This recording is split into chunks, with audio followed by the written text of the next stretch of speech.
Le Compagnon Guide numéro 55, podcast numéro 7.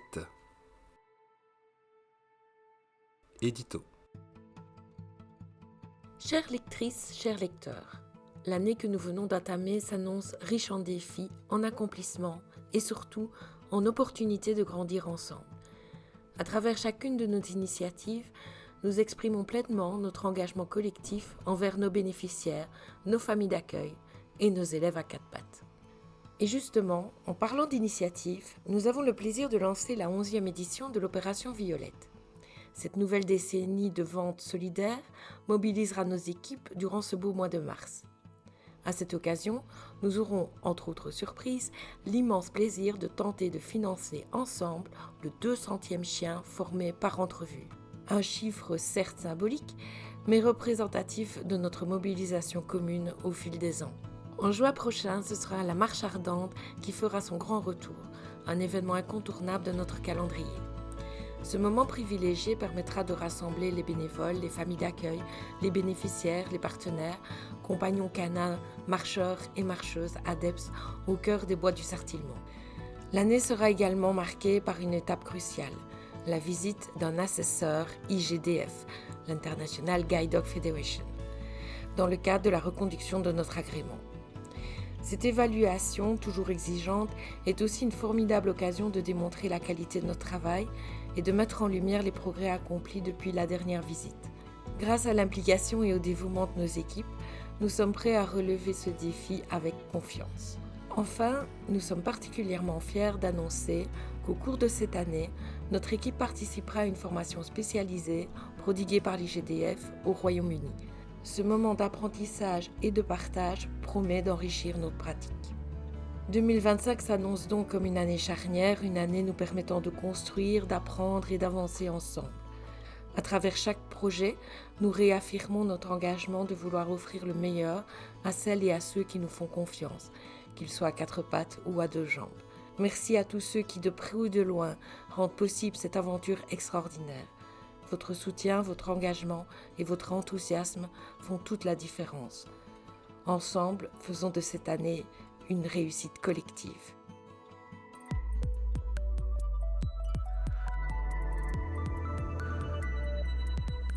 Bonjour à toutes et tous et bienvenue dans ce nouveau podcast du Compagnon Guide. Je suis très content de vous retrouver, forcément, pour une actualité plutôt chargée pour entrevue. Vous allez le voir, on va parler de beaucoup de choses, notamment d'un nouveau projet 100% entrevue, la Dogothèque. On ira faire un tour du côté des cimes de l'Orient Express, je ne vous en dis pas plus, je vous garde la surprise. Et puis une nouvelle section, les fiches pratiques dont viendra vous parler Alexia tout à l'heure. Et puis bien entendu, l'action annuel d'entrevue avec l'Opération Violette 2025. Donc l'Opération Violette fait son grand retour, on va en parler de long en large. Et puis on terminera avec le focus, les news de tous les chiens. Mais en attendant, nous passons à l'actu. Actu.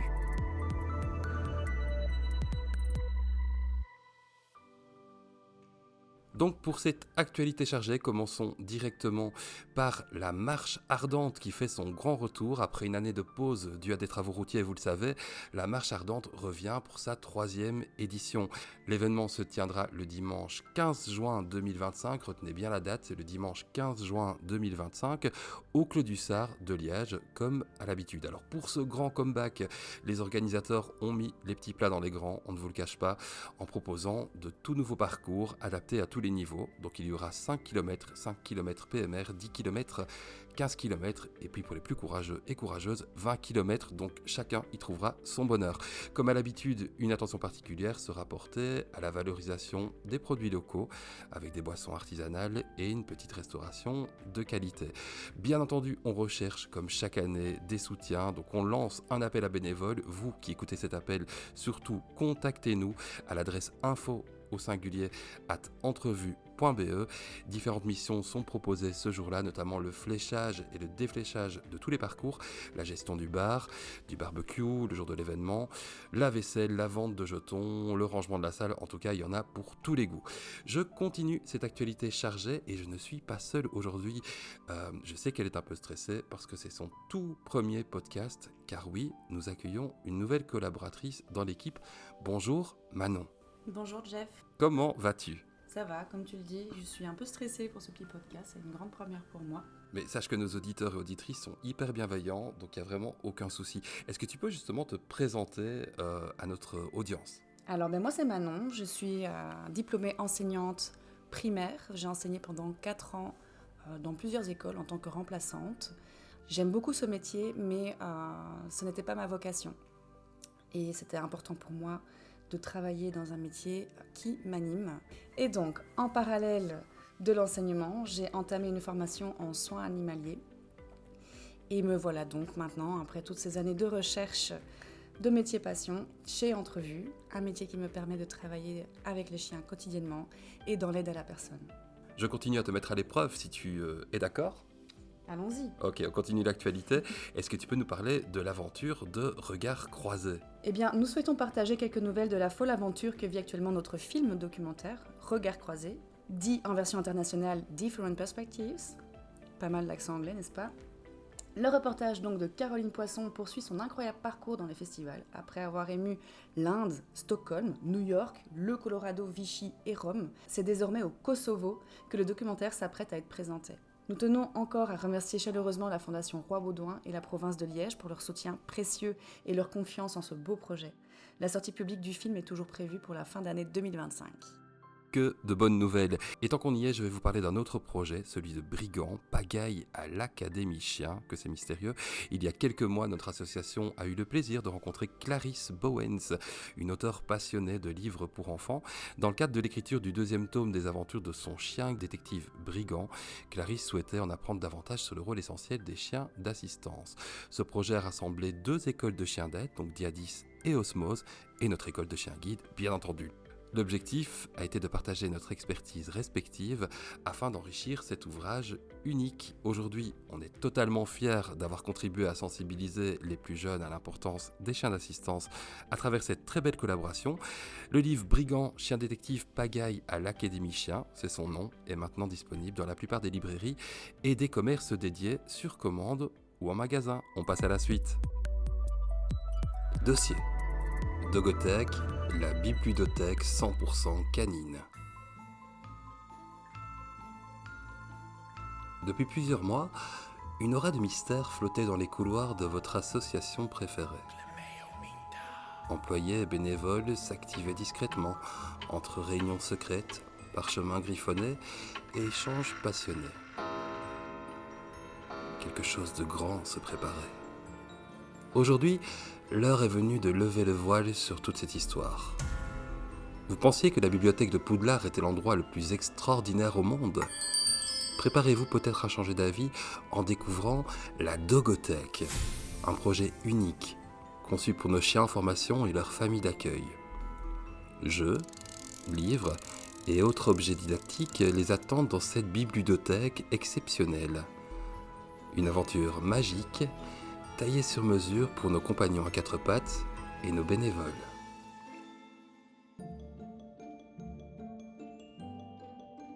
Répondre aux besoins naturels du chien. Tous les chiens, qu'ils soient guides ou non, ont besoin d'activités régulières pour stimuler à la fois leur corps et leur esprit.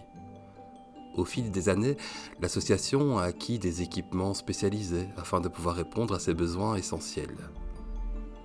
L'initiative a pris un nouvel élan grâce à l'une de nos éducatrices, Alexia. Cette dernière aura eu l'idée de solliciter l'une de nos familles d'accueil, Eliane, experte en couture, et Jean-Michel, habile bricoleur. Elle proposa au duo de bénévoles de se charger de fabriquer des jouets de façon écologique et artisanale. Ainsi, Eliane a rapidement exploré les magasins textiles de la région liégeoise pour trouver des tissus adaptés. Nathalie, bénévole et proche de la SBL Terre, a quant à elle généreusement fourni des jeans et des polaires inutilisés. Après de nombreuses heures de travail méticuleux, des tapis de fouille ont vu le jour. Nous avons également décidé d'acquérir plusieurs jouets dits intelligents afin de renforcer notre proposition. L'objectif de ces créations et de ces acquisitions ? Encourager le foraging, la recherche alimentaire et stimuler les compétences cognitives des chiens grâce à de petits défis. Adapter notre proposition. Chaque chien étant unique, tous les jouets ne conviennent pas à tous les tempéraments, ni à toutes les mâchoires. Par exemple, nos grands labradors pourraient réduire certains jouets en miettes, tandis que d'autres chiens risqueraient de s'ennuyer avec un jeu trop simple ou, au contraire, de se sentir frustrés face à un défi trop complexe. Pour répondre à cette diversité, nous avons décidé, après mûre réflexion, de mettre en place un système de prêt. Ce fonctionnement allait nous permettre d'adapter soigneusement le choix des jouets à l'âge, au tempérament et aux préférences de chaque chien, tout en veillant à leur sécurité et à leur plaisir. En outre, ce système présentait l'avantage d'éviter la lassitude qu'un chien pourrait ressentir en jouant trop longtemps avec le même objet. Grâce à des rotations régulières, chaque jouet resterait une véritable nouveauté pour chacun de nos petits élèves. Développer la logistique. Maintenant que nous disposions du contenu, il fallait penser à la logistique. Cassandra, super bénévole de l'association, aura sorti de son chapeau un ingénieux système de gestion des stocks et des prêts à la fois rigoureux, efficace, inspiré des bibliothèques modernes. Chaque jouet serait ainsi accompagné d'une fiche descriptive incluant des précautions d'usage et des conseils d'utilisation. Pour optimiser le suivi des prêts, nous avons intégré un système de rappel dans notre nouvel outil de gestion CRM, on en parlait déjà dans le compagnon guide numéro 54, et celui-ci allait permettre de tenir les familles d'accueil et les éducatrices informées des dates de retour prévues pour chaque objet. Nos éducatrices étaient désormais prêtes à accompagner les familles d'accueil avec des conseils personnalisés. Elles les aideraient à choisir le jouet le plus adapté et à en maîtriser pleinement l'utilisation. Complété par une bibliothèque. Dans cet esprit de partage, l'ASBL a également choisi de rendre accessible sa collection de livres. Ces ouvrages traitent de sujets variés tels que l'éducation canine, le rôle des chiens guides ou encore le handicap visuel, offrant ainsi des ressources riches et utiles aux familles d'accueil. De plus, suivez le guide, le jeu de société imaginé par l'association il y a 2 ans déjà, fait désormais partie des supports ludiques proposés au sein de la Dogothèque. Bien que ces prêts, hormis le jeu, soient exclusivement réservés au réseau de familles d'accueil, cette initiative reflète une démarche éducative, participative et solidaire. Plus de magie encore. Une fois de plus, rien de tout cela n'aurait été possible sans l'engagement de nos précieux bénévoles. Leur créativité et leur dévouement ont permis de faire de ce projet une réalité. Grâce à eux, la Dogothèque d'Entrevue peut officiellement ouvrir ses portes. Et pour encore plus de magie, nous vous invitons à découvrir notre toute nouvelle rubrique Fiches pratiques, une série de pages à découper et à collectionner, remplies de conseils pour apporter beaucoup de joie à votre compagnon à 4 pattes. Bonne découverte! Un très grand merci à Joël qui aura écrit ce texte et un immense merci aux commerçants qui ont soutenu ce projet. Surface décorée à Herve, la Toison d'Or à Liège, Déco Maison Bleue à Herstal, Kerf Déco à Anzival, au Bonheur du Monde à Liège et l'atelier garnissage d'Aubel. Vous êtes vraiment au top. On passe à la suite. Soutenir les chiens guides.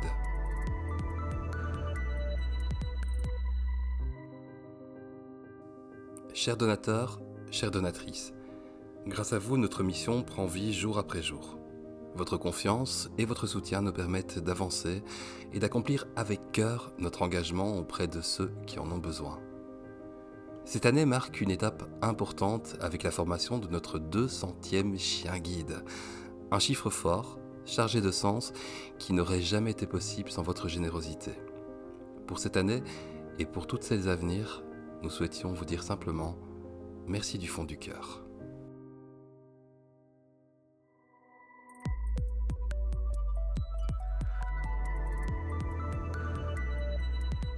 Et nous voici de retour pour la toute nouvelle section de ce podcast qui s'appelle Fiches pratiques. Je suis en présence d'Alexia, éducatrice chien guide. Bonjour Jeff. Mais bonjour Alexia, je suis très heureux de te retrouver dans ce nouveau numéro du podcast. Première question, pourquoi avoir choisi le sujet donc que je vais annoncer, l'enrichissement de l'environnement du chien ? Alors en fait, j'ai choisi ce sujet parce que le thème du bien-être me tient énormément à cœur et je crois que chaque propriétaire de chien a envie d'améliorer le quotidien de sa petite boule de poil. Et c'est vrai qu'on a un quotidien qui est fort loin parfois des besoins réels du chien. Donc nous, on est plutôt casaniers, ou bien on s'absente 8 heures de la maison, ou bien on est sur les réseaux sociaux plutôt qu'être dehors. Et dans ces moments-là, peut-être qu'on ne comble pas assez les besoins du chien. Donc une manière en tout cas d'y contribuer et d'améliorer son bien-être, c'est d'enrichir son environnement. Et c'est ce dont on va parler maintenant. Eh bien, le sujet s'annonce particulièrement intéressant. J'ai une première question, Alexia. Tu viens de parler de nos modes de vie extrêmement sédentaires. Quels seraient les risques pour le chien de ne pas enrichir son environnement ? Eh bien, les risques sont de voir apparaître des comportements problématiques qu'on a parfois connus chez nos chiens aussi, donc des aboiements excessifs, de la destruction d'objets, même un petit peu de dépression, d'ennui, d'apathie. Bref, le chien qui ne sait pas quoi faire va essayer de combler sa journée à sa façon. Mais la bonne nouvelle, c'est que tu es là pour nous donner quelques solutions, quelques clés. Alors justement, on va faire la question inverse. Quels sont les avantages d'enrichir l'environnement du chien ? Eh bien, les avantages et les objectifs de l'enrichissement, ils vont être multiples.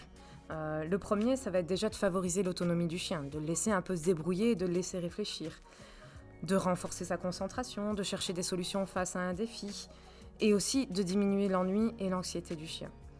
Ce qu'on va essayer de faire aussi, c'est d'augmenter son endurance, sa résistance à l'effort. Et ce qui est principal aussi là-dedans, c'est qu'on va lui laisser des opportunités de réfléchir et d'interagir avec d'autres chiens, avec son humain. Et tout ça, c'est renforcer le lien avec son chien, et pour lui, c'est que du bénéfice. Forcément, avant ce podcast, on a préparé ce sujet avec Alexia, notamment pour le compagnon guide version papier et numérique. Et je peux vous attester du fait qu'il y a plusieurs façons d'enrichir l'environnement du chien. J'en sais quelque chose parce que j'ai dû faire le graphisme qui se trouve dans le compagnon guide. Et ça a été hyper compliqué tellement il y avait de façons d'enrichir l'environnement du chien. Je remercie d'ailleurs Alexia d'avoir aussi bien préparé cette fiche qui est vraiment très chouette. Maintenant, c'est une vision qui t'est propre et personnelle. Et qui va dépendre de plusieurs facteurs, je pense. En effet, Jeff, chaque éducateur va classifier de la façon qu'il souhaite selon sa sensibilité. Il n'y a pas vraiment de consensus là-dedans. Le but est de rendre une lecture plus facile à chaque propriétaire de chien, en fonction aussi de la race qu'il a et du besoin spécifique de son chien. Ok, très bien. Et donc, quelle est ta classification, celle que tu proposes en tout cas dans ce podcast du compagnon guide ? Eh bien, de notre côté, on a décidé donc de classifier en 5 catégories. Comme les 5 doigts de la main finalement. Le premier, c'est l'enrichissement cognitif et mental. Le second étant l'enrichissement alimentaire. Puis en troisième, l'enrichissement social. En quatrième, l'enrichissement physique. Et en cinquième, l'enrichissement sensoriel. Très bien, eh bien débutons par le premier enrichissement. Est-ce que tu peux nous donner quelques exemples en sachant que ces exemples ne sont là que pour initier quelques idées. À nouveau, tu le disais tout à l'heure, rien n'est exhaustif dans cette liste, mais je te laisse nous expliquer le premier enrichissement qui, je pense, est l'enrichissement cognitif mental. En effet, alors dans l'enrichissement cognitif ou mental, selon comment on le nomme, vous avez tous les jeux de réflexion, les jeux de cache-cache, et puis aussi tout ce qui permet au chien de réfléchir. Une séance d'éducation, par exemple, on va demander au chien plein de choses. Il va devoir réfléchir sur son environnement, regarder notre posture, être attentif à nous. Bref, tout ça amène de la réflexion. C'est aussi apprendre des tricks. C'est quoi des tricks ? C'est souvent ce qu'on voit en dog dancing, donc des chiens qui tournent autour de nous, qui passent entre nos jambes. Là, ça demande beaucoup de concentration parce qu'ils doivent coordonner leurs mouvements, nous écouter, nous regarder. Bref, tout ça, c'est un apprentissage pour eux. Et on peut, dans la vie, s'ajouter quelques défis pour le chien. Par exemple, on le voit souvent dans des publications de recherche où on met des barrières et le chien doit trouver le bon chemin pour atteindre sa gamelle. Bref, il doit réfléchir et ne pas tout simplement foncer dans la barrière ou la faire tomber. Bien, merci pour ta réponse. D'ailleurs, je sais que tu as indiqué dans le compagnon guide différentes références de marques de jeux de réflexion, catégorisées aussi en plusieurs budgets. Donc, tu me disais que Nina Autoson, par exemple, c'était un petit peu moins cher que My Intelligent Pets. Et tu cites aussi la marque Pausler. Passons, si tu le veux bien, au deuxième enrichissement, l'enrichissement alimentaire. Peux-tu nous en dire plus ? Avec plaisir, d'autant que l'enrichissement alimentaire, ça parle beaucoup aux propriétaires parce qu'on aime manger et on aime donner à manger à son chien. Le principe de cet enrichissement, c'est de donner la ration de son chien ailleurs que dans sa gamelle. Donc tout ce qu'on peut trouver est un bon récipient pour enrichir l'alimentation, enfin en tout cas ce qu'on va donner. Pour cela, il y aura les jouets distributeurs. Le plus connu, c'est le Pipolino et son grand avantage, c'est que ça fait marcher le chien en même temps qu'il doit se nourrir, donc ça le met en activité. Tout ce qui est jeu à garnir, par exemple, si on veut faire gonfler les croquettes dans l'eau, en faire un peu de pâté, on va en faire comme une crème qu'on va garnir par exemple au sein d'un Kong, ou une autre marque qui est Topple, qui est parfois plus accessible que les Kong, ou encore Soda Pump. Ça, ils ont vraiment des jeux à garnir de différentes formes et pour différents âges. Et puis si on est aux croquettes sèches, on peut par exemple utiliser un tapis de fouille, très chouette à fabriquer par soi-même. Et si on a un jardin, on a cet avantage d'avoir un tapis de fouille géant. Lancez vos croquettes et le chien va passer du temps à les retrouver. Et ça, c'est ce qu'il adore. Et oui, l'idée des tapis de fouille est super. D'ailleurs, on en parle dans l'article sur la Dogothèque. Donc si Eliane et Jean-Michel passent par là, on les salue vivement. Passons maintenant au troisième enrichissement, l'enrichissement social. Alors l'enrichissement social, c'est souvent un enrichissement qui est oublié, qui est pourtant assez important pour le chien. Et le principal point d'attention, c'est nous. C'est pouvoir passer du temps avec son chien, mais du temps de qualité. C'est-à-dire que si je fais une balade et qu'en même temps je suis en train de regarder Facebook ou autre, je passe pas vraiment un temps de qualité avec mon chien. Donc c'est s'adresser à lui, jouer avec lui, faire attention à sa posture, avoir un échange, regarder le paysage. Bref, être ensemble, passer du temps social. C'est aussi lui proposer des balades dans des lieux variés pour qu'il puisse rencontrer différentes personnes, rencontrer différents chiens, rencontrer différents lieux. Tout ça va contribuer à sa socialisation. Et bien sûr, dès qu'on le peut, lui proposer des rencontres canines. Bien sûr, toujours avec un chien en face qu'on connaît, en sécurité et où on voit que les deux chiens s'entendent super bien. Tout ça est super clair. Passons sans plus tarder à l'avant-dernier enrichissement, l'enrichissement dit physique.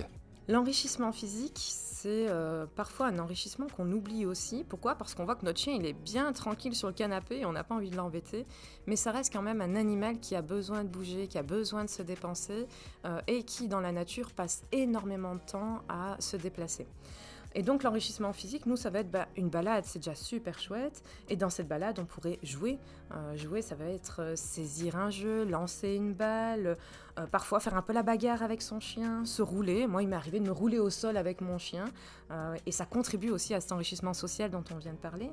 Ça peut être courir avec son chien si on aime faire du footing, aller nager, c'est extra. Grimper, donc ça par exemple si on est en forêt, pourquoi pas grimper sur un tronc d'arbre, utiliser les dénivelés, les pentes, bref s'amuser avec son chien.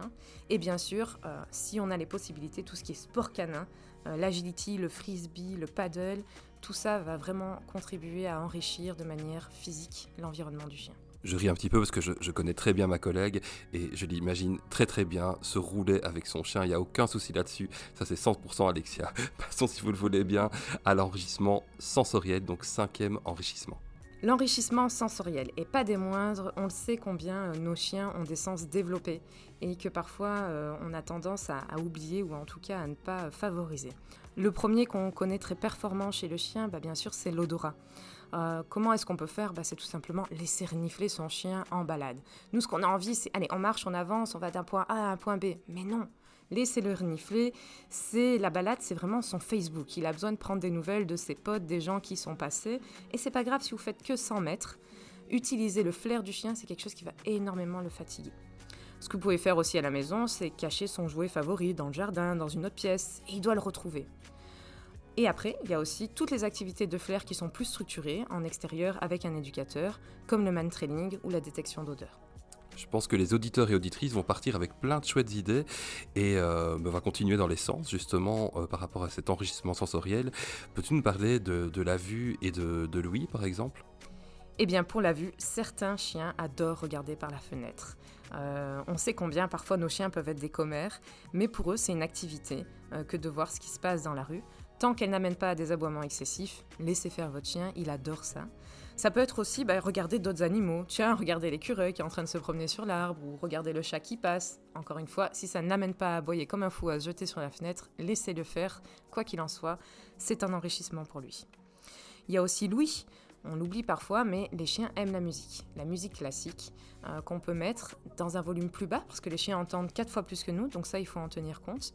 Il y a aussi, sur certaines plateformes comme Spotify ou autres, des playlists qui sont prévues pour les chiens et qui ont été étudiées. Donc voilà, pendant votre absence ou pendant votre ménage, à des moments où vous voulez que votre chien soit un peu zen, n'hésitez pas à lui mettre un petit fond musical. En parlant de Spotify, c'est notre 2e épisode du Compagnon Guide sur Spotify. Donc je ne sais pas si tu recommandes de mettre notre douce voix en fond sonore à nos petits poilus, oui ou non ? Eh bien, sur les chiens qui ne nous connaissent pas, cela peut être sympathique. Sur les chiens qui nous connaissent, j'ai bien peur qu'ils se ruent vers la radio ou en tout cas l'appareil qui permet de diffuser le son. Reprenons avec plus de sérieux. Tu proposes dans ta fiche de créer un jardin sensoriel. Je pense que c'est une idée qui t'est venue d'une personne. Peux-tu nous expliquer justement ce qu'est ce fameux jardin sensoriel ? Tout à fait. Karine Faucher, qui est éducatrice spécialisée justement dans tout ce qui est plutôt odorat, a développé un peu ce concept de jardin sensoriel qui consiste à apporter en fait des éléments qui vont développer les sens. Donc par exemple des herbes odorantes. Bien sûr, choisissez bien vos plantes. On sait qu'il y a des plantes toxiques pour les chiens, mais ils adorent sentir, donc amener des nouvelles odeurs, des nouvelles senteurs. Et par exemple, collecter des choses de l'extérieur, des poils d'autres animaux, des odeurs différentes, et vous pouvez les ramener dans votre jardin. Ou des feuilles mortes de l'extérieur, encore une fois, où des chiens sont passés, ça va être rempli d'odeurs, ils vont adorer ça. Pour tout ce qui est, finalement, oui, il y a aussi tout ce qui est carillon éolien, vous savez, les petites cloches mais qui font moins de bruit, ou les petites fleurs qu'on voit tourner l'été aussi pour la vue. Ça, tout ce qui est objet en mouvement et tout ce qui est petit bruit va permettre au chien d'avoir une nouvelle animation, une nouvelle activité et va diriger son attention vers ça. Donc un peu de concentration aussi pour lui. Et enfin, on a peu parlé du toucher, mais c'est tout aussi important pour le chien. Vous pouvez dans votre jardin intégrer plusieurs textures. Pourquoi pas des graviers, du sable, du broyat, où il y a aussi plein d'odeurs de bûches, de bois, etc. Ça va amener votre chien à marcher sur des choses qui sont tout à fait différentes et généralement les chiens apprécient. Le petit conseil supplémentaire, c'est un peu de créer des carrés dans votre jardin, des parcelles, à des endroits où vous allez plutôt travailler la vue, plutôt travailler les odeurs, plutôt travailler le toucher. Pas tout mélanger, mais vraiment quelque chose où le chien se dit « Ah, là j'adore cette odeur. Ah, regarde ce qui se passe ici. Oh, waouh, c'est quoi cette texture ?» J'ai une dernière petite question avant de clôturer cette partie du podcast. Est-ce que l'enrichissement, comme tu viens de l'expliquer, s'adapte à tous les chiens de la même façon ? Non, et c'est important d'en tenir compte. Déjà en fonction de la race, comme je vous ai dit, l'essence ou l'activité mentale ne sera pas la même. Il y a des chiens qui adorent travailler et puis il y a des chiens qui aiment simplement sentir ou en tout cas chez qui le flair est plus développé. Donc on peut tenir compte de ça. On doit aussi tenir compte de l'âge du chien. Quand je vous disais par exemple faire des dénivelés sur un petit chiot, c'est peut-être pas une bonne idée. Donc là ça va être lui proposer des obstacles plutôt à sa hauteur et ne pas le forcer. S'il ne veut pas forcément le faire, c'est pas grave, il le fera plus tard. Par contre sur un chien qui est un fan d'exercice, allez-y, lancez-vous. Et notamment sur les jeux de réflexion, qu'on dit aussi jeux d'intelligence, c'est vraiment fonctionner par niveau, et souvent c'est indiqué. Commencer par le niveau le plus bas. On veut souvent aller trop vite avec nos chiens comme avec nos enfants, mais ce qu'on risque, c'est si on met un niveau trop haut, c'est de frustrer le chien, il va abandonner, ça va nous énerver, on va se dire « Oh, mon chien, il n'est pas intelligent ». Bref, ce ne sera pas du bénéfice et du positif. Donc suivez vraiment les niveaux au fur et à mesure. Et si on prend quelque chose de trop facile sur un chien qui adore les défis, là, il risque de s'ennuyer. Mais généralement, comme je vous disais, il y a des bonnes indications qui sont données sur les jeux de réflexion. Merci beaucoup Alexia pour tous ces conseils. Je trouve vraiment que cette nouvelle section est hyper, oserais-je le mot, enrichissante pour l'humain en tout cas. À chaque fois qu'on fait le podcast, et je pense que les auditeurs et auditrices le savent, j'aime bien glisser un petit scoop qui ne se retrouve pas dans le compagnon guide vers son papier, c'est pour inciter à nous écouter. Est-ce que tu pourrais nous teaser peut-être un peu sur le prochain sujet qui sortira dans 6 mois ? Avec plaisir. Un sujet, encore une fois, qui rejoint le bien-être du chien et qui rejoint aussi l'enrichissement de son environnement, c'est la balade, la fameuse balade. Et même si on vient de passer tout un podcast à se dire comment est-ce qu'on enrichit l'environnement du chien à la maison, rien ne remplacera pour un chien le plaisir d'aller se balader. Donc, ne manquez pas ce plaisir partagé avec votre chien, offrez-lui une balade chaque jour. Quelque chose me dit que le numéro 56 du compagnon guide sera notamment axé sur les balades. Je dis ça, je dis rien. Merci beaucoup Alexia. Merci. On se retrouve pour les news. Opération Violette 2025, cap vers une nouvelle décennie. Quel bonheur de vous retrouver cette année encore pour débuter ce tout nouveau chapitre de l'Opération Violette. Et oui, en 2025, notre vente de bonbons J-Copa entamera déjà sa 11e édition. Mais avant de nous plonger dans l'actualité de cette nouvelle décennie, je vous propose quand même de jeter un petit coup d'œil dans le rétroviseur, parce que l'opération Violette, c'est devenu des chiffres assez impressionnants. Voyez plutôt 76 200 paquets de violettes vendus en 10 ans, ce qui représente 7,62 tonnes de bonbons. On a fait un calcul au sein de l'association, ça représente quand même le poids d'un T-Rex, d'un tyrannosaure. Donc vous voyez que c'est quand même assez conséquent. On continue, 1000 paquets écoulés en 2014 contre 14 200 en 2024, record absolu qu'on espère battre cette année encore, une progression uniquement due à toute notre belle énergie collective et finalement plus d'un chien guide financé annuellement grâce à vous et au soutien de nos partenaires dont la Loterie Nationale qu'on remercie encore, mais on le fera encore en fin de podcast. Cette année, vous le savez, c'est un objectif symbolique qui nous attend, parvenir à financer la formation du 200e chien guide de l'association. Alors pour ce faire, de nombreuses surprises viendront rythmer cette aventure 2025. Tout au long du mois, on va vous partager sur nos réseaux sociaux du contenu exclusif spécialement tourné pour l'opération Violette et vraiment il y aura de très belles surprises. Vous apprendrez notamment quels binômes ont pu bénéficier du soutien des acheteurs et acheteuses de l'action précédente, donc en 2024. Maintenant les plus attentifs se rendront compte qu'on en parle déjà un petit peu dans ce numéro, donc restez focus.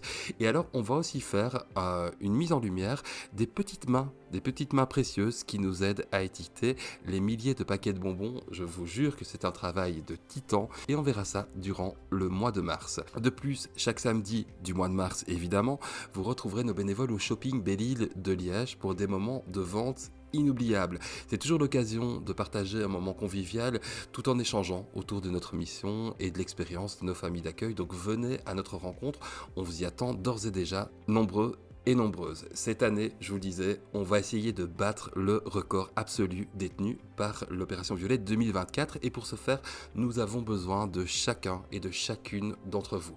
Donc, proposez les violettes à vos proches, à vos collègues, à vos commerces de quartier ou encore aux écoles de votre région.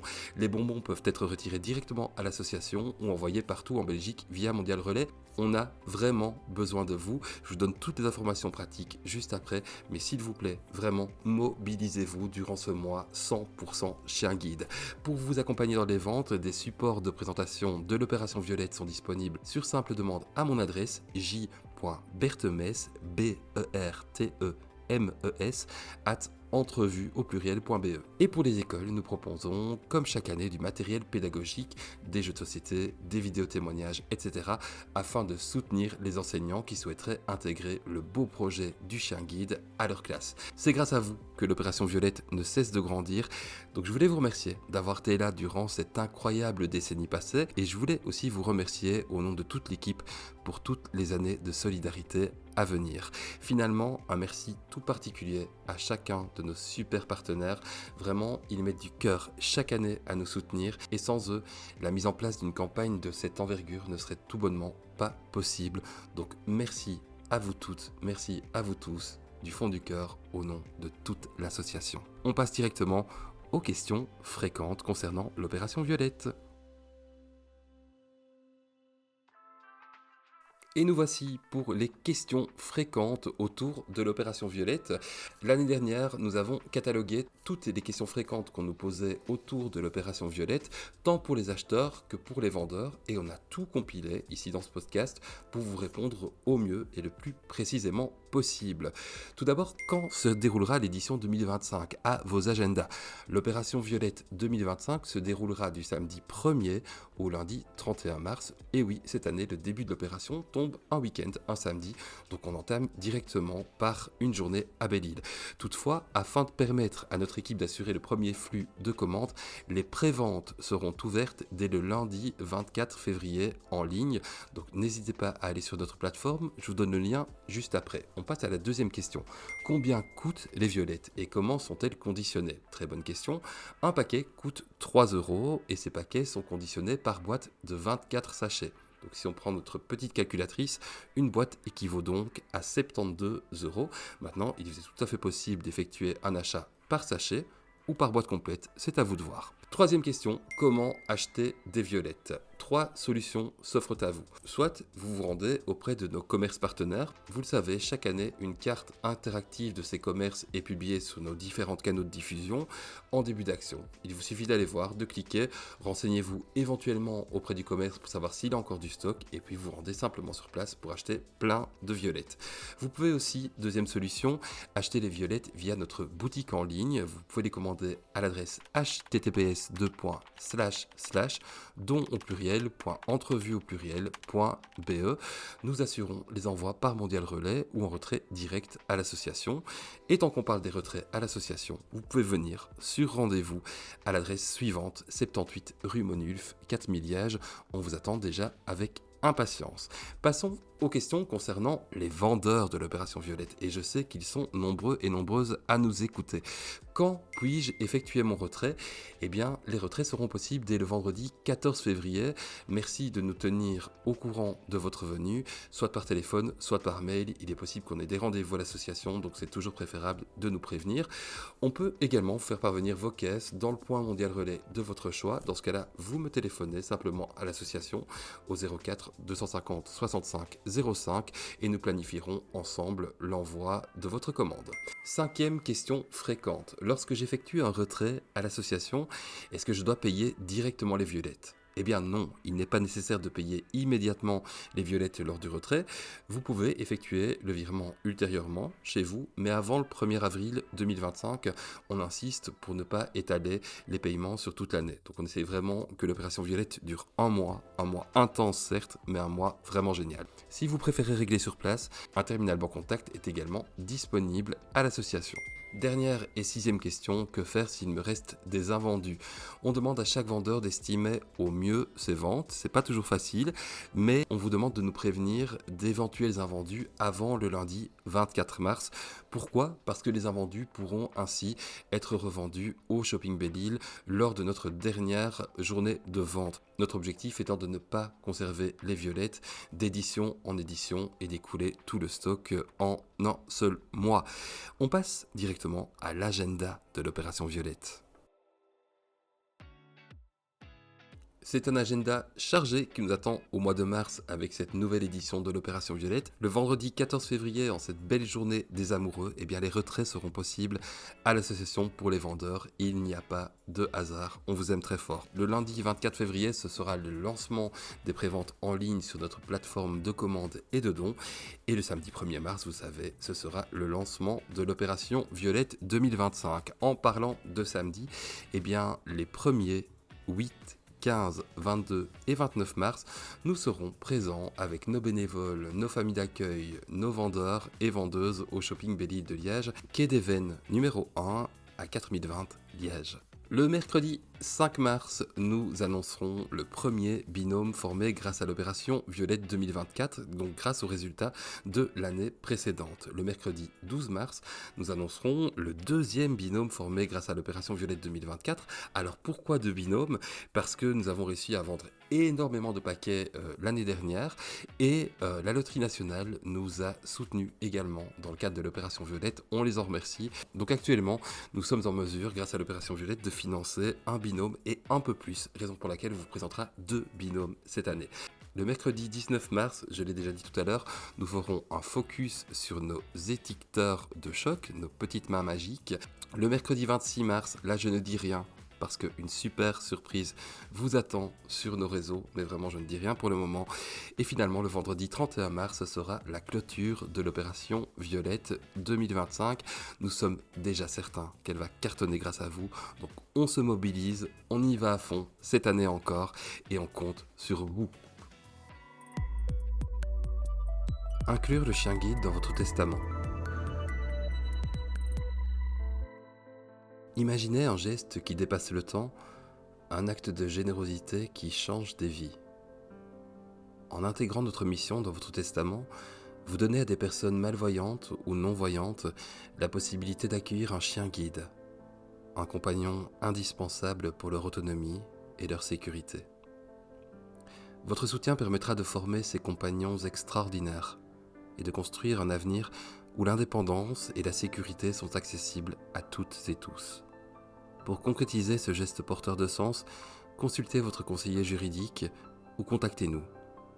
Ensemble, ouvrons la voie à un avenir plus accessible pour chacun. Story, les cimes de l'Orient Express.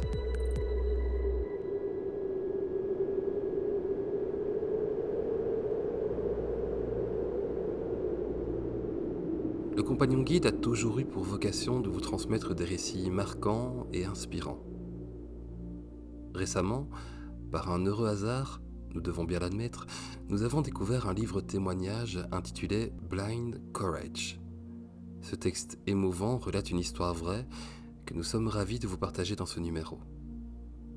Plongeons ensemble dans l'incroyable aventure d'un duo surnommé, à juste titre, l'Orient Express.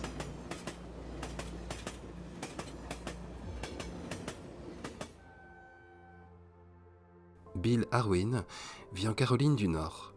Il y cumule 3 emplois, technologue médical, enseignant de chimie et laborantin, afin de financer les études de ses enfants. En 1968, alors qu'il est à peine âgé de 28 ans, le jeune homme atteint d'un mélanome malin perd l'usage de son œil gauche. 5 ans plus tard, il apprend qu'il souffre également d'une maladie auto-immune héréditaire. Les médecins lui annoncent une cécité totale à venir. Une nouvelle complicité. En 1978, Bill prend une décision qui va transformer sa vie. Il contacte une école située dans l'ouest de New York, de Seeing Eye, afin d'obtenir un chien guide. Jory, son premier compagnon, redonne à Bill sa mobilité et son indépendance. Quand Jory a dû être mise à la retraite en raison de problèmes de santé, Sailor puis Orient ont pris la relève. Avec Orient, son fidèle berger allemand, un lien unique se tisse, marquant le début d'une aventure extraordinaire.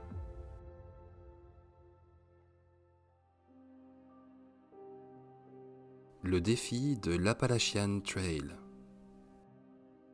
En 1989, Bill écoute d'une oreille distraite son fils lui parler de son rêve de parcourir l'Appalachian Trail, un sentier mythique reliant la Géorgie au Maine, un trajet de 3524 km traversant 14 États américains. Bill, qui n'a jamais aimé marcher pour le plaisir, n'y prête pas attention à l'instant. Mais dans les jours suivants, ce sujet semble le suivre. Intrigué, il décide de se lancer un défi insensé. Parcourir ce sentier en entier. À la différence de beaucoup de marcheurs, je n'avais jamais aimé la randonnée. Même lorsque j'étais voyant, porter un sac à dos sur de longues distances ne correspondait pas à mon idée d'un bon moment. Pour moi, marcher était un moyen de transport, pas un passe-temps. Le 8 mars 1990, après 4 mois de préparation mentale, Bill et Orient entament leur aventure au départ du mont Springer en Géorgie. Leur sac à dos contient tout le nécessaire, y compris 8 kilos de nourriture pour Orient, des outils de toilettage, des bols et des chaussons en cuir faits main pour protéger les pattes du chien guide. Cependant, les premiers jours sont chaotiques.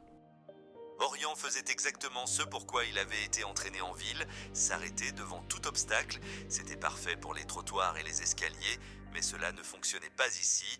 Si Orient s'arrêtait devant chaque pierre, nous arriverions dans le Maine au siècle prochain.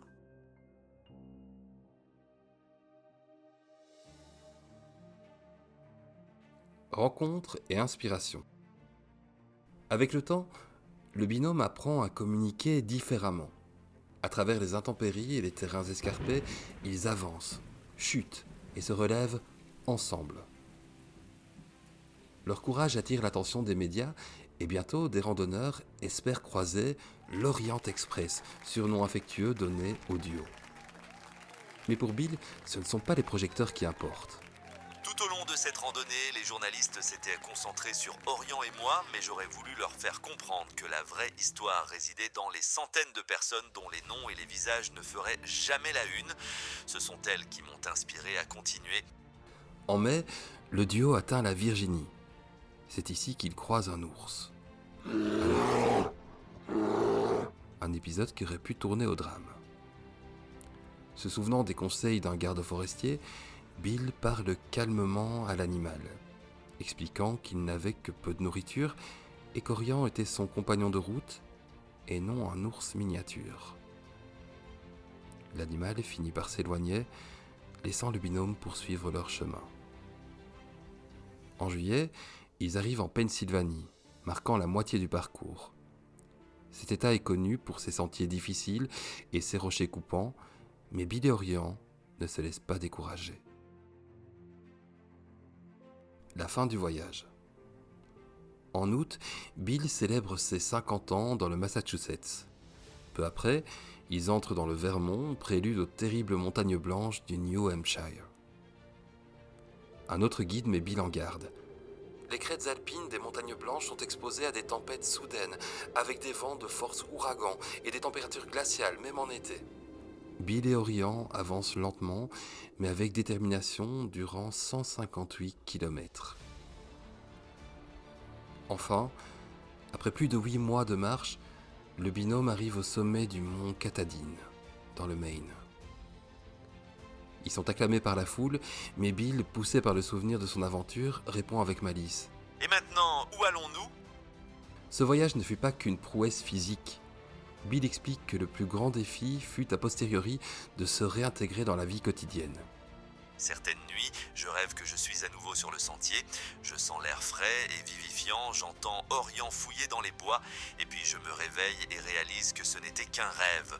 À ce moment-là, une vague de tristesse m'envahit.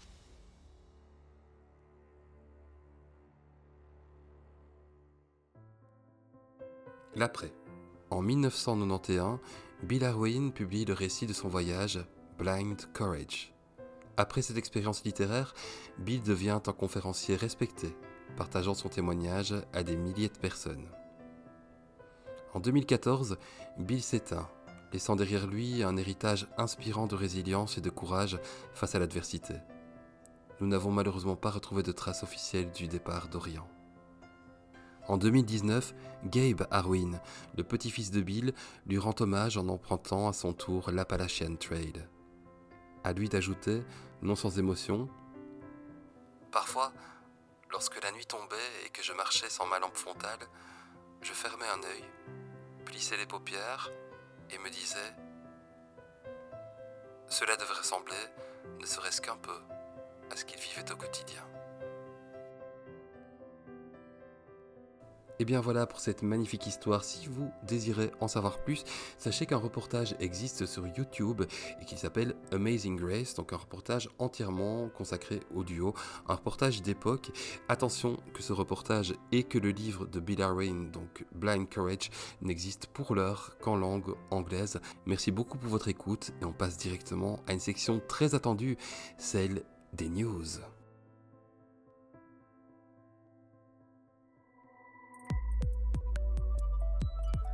Les news. Diplômé. Depuis notre dernier compagnon guide, un nouveau binôme a été certifié, Olivier et Inka.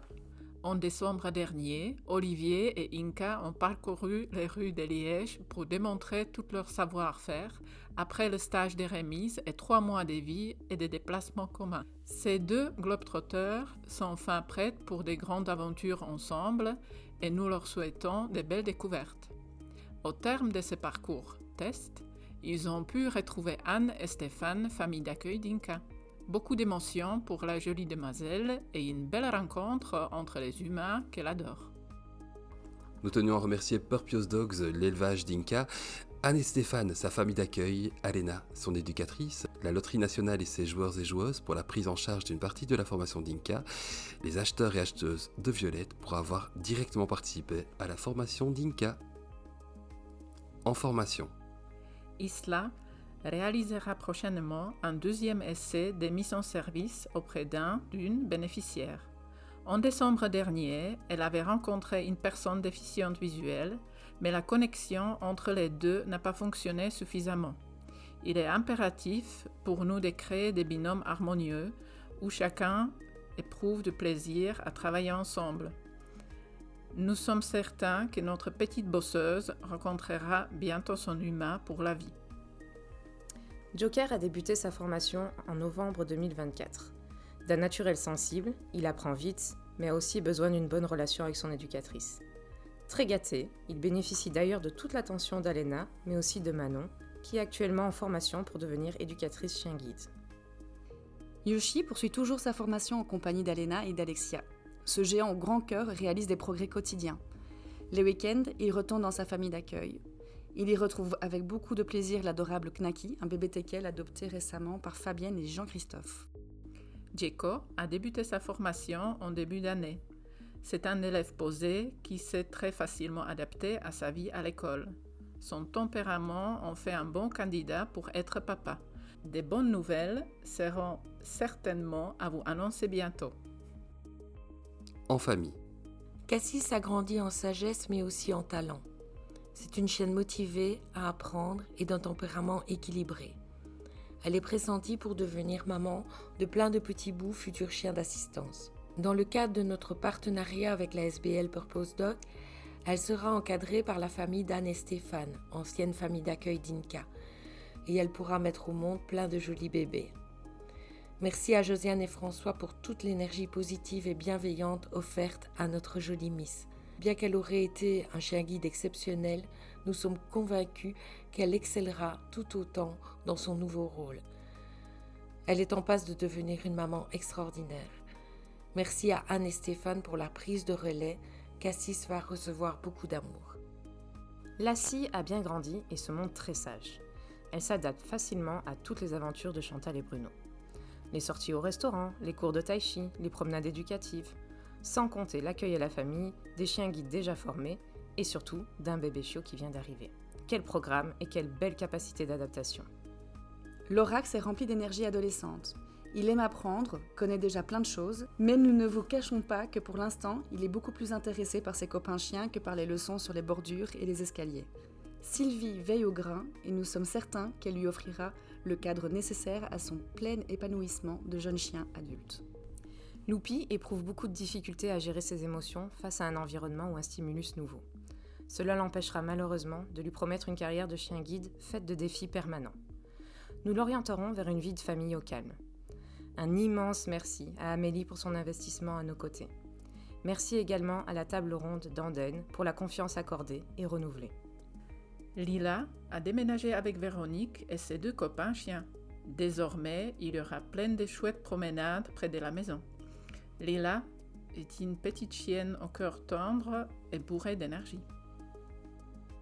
Laponie est une élève calme et appliquée. Elle assiste régulièrement à des compétitions de volley-ball auprès de Valentine et Florent. Sacré défi de ne pas tenter de poursuivre elle aussi sa baballe.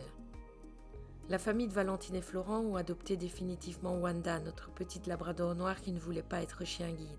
Les week-ends, le gang des labradors se retrouve toujours avec beaucoup de plaisir.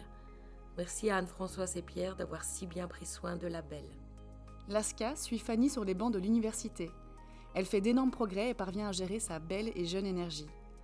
Particulièrement rusée, elle deviendra sans doute un chien guide qui trouvera toujours le bon chemin. Mulan, petite labrador blonde, a été accueillie par Eliane et Jean-Michel à Warsage. Vous les connaissez déjà fort bien.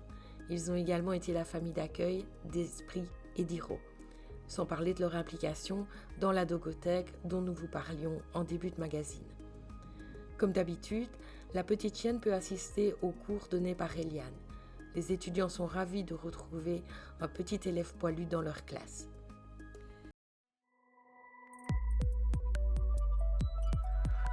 Le compagnon guide numéro 55, podcast numéro 7. Édito. Chères lectrices, chers lecteurs, l'année que nous venons d'entamer s'annonce riche en défis, en accomplissements et surtout en opportunités de grandir ensemble. À travers chacune de nos initiatives, nous exprimons pleinement notre engagement collectif envers nos bénéficiaires, nos familles d'accueil et nos élèves à 4 pattes. Et justement, en parlant d'initiative, nous avons le plaisir de lancer la 11e édition de l'Opération Violette. Cette nouvelle décennie de vente solidaire mobilisera nos équipes durant ce beau mois de mars. À cette occasion, nous aurons, entre autres surprises, l'immense plaisir de tenter de financer ensemble le 200e chien formé par entrevue. Un chiffre certes symbolique, mais représentatif de notre mobilisation commune au fil des ans. En juin prochain, ce sera la Marche Ardente qui fera son grand retour, un événement incontournable de notre calendrier. Ce moment privilégié permettra de rassembler les bénévoles, les familles d'accueil, les bénéficiaires, les partenaires, compagnons canins, marcheurs et marcheuses adeptes au cœur des bois du Sartillement. L'année sera également marquée par une étape cruciale, la visite d'un assesseur IGDF, l'International Guide Dog Federation, dans le cadre de la reconduction de notre agrément. Cette évaluation, toujours exigeante, est aussi une formidable occasion de démontrer la qualité de notre travail et de mettre en lumière les progrès accomplis depuis la dernière visite. Grâce à l'implication et au dévouement de nos équipes, nous sommes prêts à relever ce défi avec confiance.